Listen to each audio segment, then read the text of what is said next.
excited to hear Nick's second speech, and I'm sorry that I missed the first one.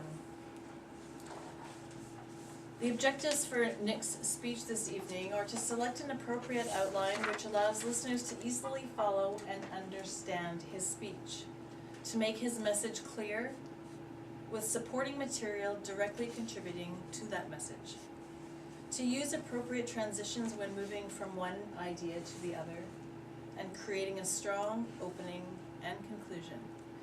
Nick's speech this evening is between 5 and 7 minutes, and the title is A Mystery. So please help me welcome Nick Wall.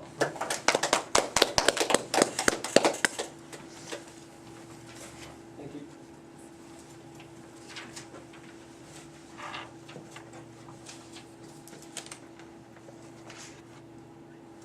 Toastmasters and guests, I actually have a title that I just came up with now.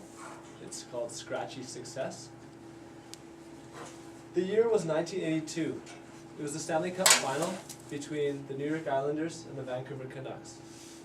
It was a hard-fought series, and both teams were evenly matched with skill, determination, and possessed great characteristics on either side that were evenly matched. However, there's one difference: the playoff beard.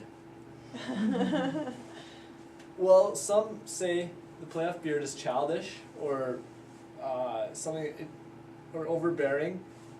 There actually is a uniformity and a code to the playoff beard. Grown for luck and solidarity, no player shaves until his or her team is eliminated from competition, although he or she may apply the razor if his luck has run sour. This look was exemplified by defenseman Ken Morrow of those aforementioned New York Islanders in 1982, who was nicknamed the Wolfman. Women, or significant others, seem to dislike the playoff beard, as the wife of John Sebastian Jaguar can attest, the Cup winner and most valuable player of the Anaheim Mighty Ducks Stanley Cup run in 2007. She was noted to have hated the beard when the Ducks won. Yet, you will ultimately see a direct correlation between beard and ultimate victory. And, furthermore, I predict the Canucks will not win the Stanley Cup because they don't have the hair. Looking at the Canucks roster this year, we count 27 players on their team website, only 8 of which have significant hair growth in the playoff facial area. Is this a problem? I think so. Plus, with boyishly and blonde faces of Yannick Hansen, Mason Raymond, and Cody Hodgson, we don't stand much of a chance against man beards and copious amounts of hair that other teams also possess that we don't have. Skill is one thing, but hair is another. As previously mentioned, Henrik Sedin, I haven't mentioned this actually, but Henrik Sedin, the captain, has a beard combination that no doubt exemplifies his prowess and strength. And as well, Daniel has one that is similar. Is this a coincidence that they've won the Hart or scoring lead for the last 2 years, back to back? I obviously don't think so.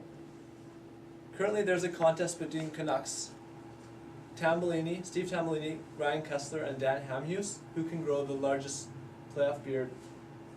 However, are they doing it too late? The playoffs have already started, and most teams have started growing from the beginning of the year.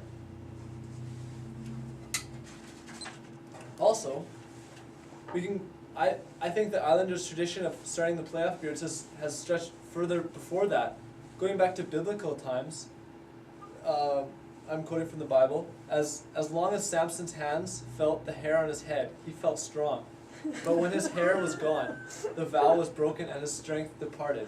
Can we draw certain parallels to modern day sporting culture? Last year in 2010, the Chicago Blackhawks, which beat our Canucks last year, grew bullets and as well as playoff beards. And is it a coincidence that they won the Stanley Cup last year? I don't think so. They must have been very familiar with the following historical events of Samson. Samson was granted supernatural strength by God in order to combat his enemies and perform heroic acts, such as wrestling a lion or a killer whale, or slaying an entire army, or scoring it on the opposing hockey team with only a jawbone of a donkey. So, as we compare this to the Vancouver Canucks, only Henrik and Daniel Sedin, the leading point getters on the team, have reasonable facial hair that I think can propel us to the top. This is a problem. Also, we can touch on past history of playoff beards to understand this phenomenon more. As I've talked about the Chicago Blackhawks in 2010, in 2009 it was Pittsburgh Penguins' Max Talbot, who had a massive beard and scored 2 goals in the final Game 7 Cup winning game. Also 2008, Dan Cleary and Chris Draper of the Detroit Red Wings also grew massive beards, and they ended up winners. And the Niedermeyers, Rob and Scott Niedermeyer, both sported impressive beards. Rob was named MVP of the whole tournament for his team in 2007. And a year before, Brett Hedican and Mike Commodore, also of Carolina Hurricanes in 2006, they won. While I may be spouting off random names that have large playoff beards, there is a coincidence. All of these players have performed admirably, from MVP to game-winning performances. And we can draw other examples from other sports. Pittsburgh Steelers quarterback Ben Roethlisberger has won Super Bowls with his playoff beard in 2005 and 2008. 2 wins in the last 3 years. That's unheard of. And while the New York Knicks basketball team in 1994 drew inspiration from the New York Rangers, who actually beat our Vancouver Canucks in 1994 for the Stanley Cup, they started growing mustache or playoff beards as well. So I obviously don't think there's a coincidence that the playoff beards have something to do with success and victory. And I think playoff beards are the answer to winning hockey's ultimate prize. And as I mentioned, 8 of 27 Canucks only 8 of 27 have playoff beard growth. Historical and biblical evidence points to the strength of those that possess a beard and directly parallels success, which unfortunately I predict an unsuccessful end to the season of the Canucks. Thank you.